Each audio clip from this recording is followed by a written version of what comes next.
আসসালামু আলাইকুম সুপ্রিয় দর্শক, আজকে আমি খেজুরের গুড়ের ক্ষীর রান্না করার জন্য প্রস্তুতি নিয়েছি। এই রেসিপিতে আমি প্রথমে যা যা দিব: কাঠ মশলা 3 টুকরা, 4টা এলাচ, 3টা লং, 2টা তেজপাতা।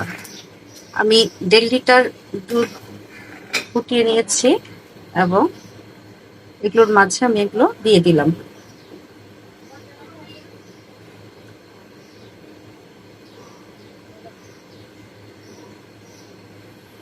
মশলা দেওয়ার পর একটু বলক উঠলে আমি এই চালগুলো দিয়ে দিব।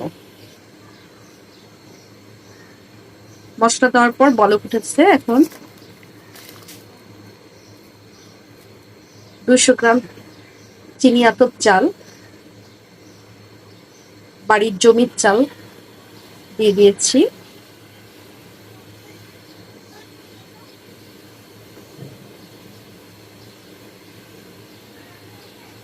সিদ্ধ হওয়া পর্যন্ত এভাবে নাড়তে থাকবো। 5 মিনিট পর এই অবস্থায় আসছে।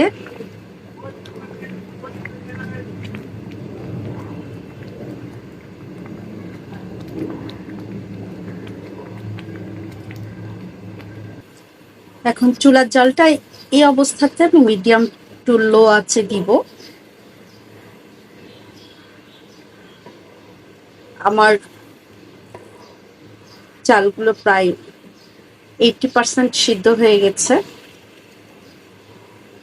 ক্ষীরের চাল 80% সিদ্ধ হয়ে গেলে ঝালটা আমরা লো আঁচে রাখবো।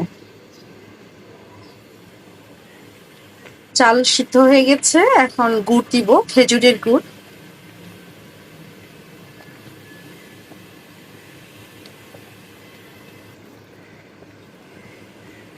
গুড়টা এভাবে চতুর্দিকে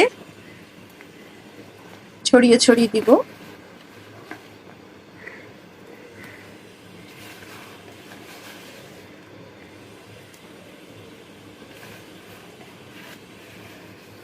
পাঁচশো গ্রাম খেজুরের গুড়। গুড়টা মিক্সড হয়ে গেলে আমি আবার এর মধ্যে দুধ দিয়ে দেব। এখন একটু লবণ দিয়ে দিব।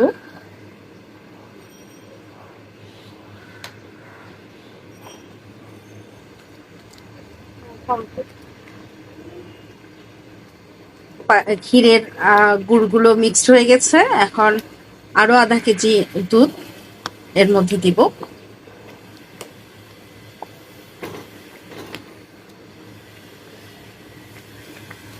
অল্প অল্প করে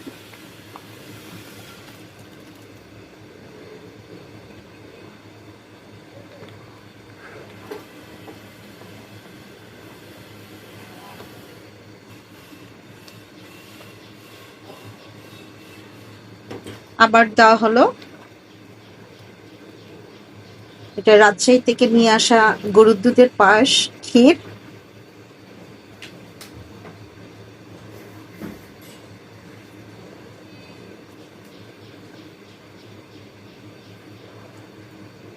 মিক্স করব, আস্তে আস্তে করে করব। আমার এখন বর্তমান যে জালটা আছে মিডিয়াম টু লো আঁচ আছে, এইভাবে রাখতে হবে এবং আস্তে আস্তে করে এটা মিক্স করতে হবে। ক্ষীর রান্না কমপ্লিট, এখন পরিবেশন করব।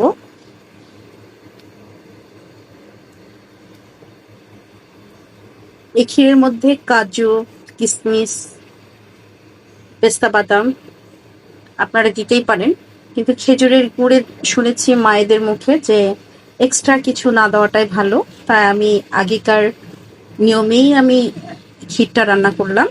আপনারা এটা হচ্ছে আমি স্কিপ করেছি, আপনারা দিতেই পারেন বা আপনারা না দিয়েও আমার মতো করে ক্ষীর রান্না করতে পারেন। অসাধারণ একটা লুক আসছে, দেখে খুব ভালো লাগছে। আপনারাও চেষ্টা করবেন আমি যেভাবে খেজুরের গুড়ের ক্ষীর রান্না করেছি। আপনারা এভাবে তৈরি করে খেয়ে আমাকে জানাবেন কেমন হয়েছে। আপনারা সবাই ভালো থাকেন, সুস্থ থাকেন। আসসালামু আলাইকুম।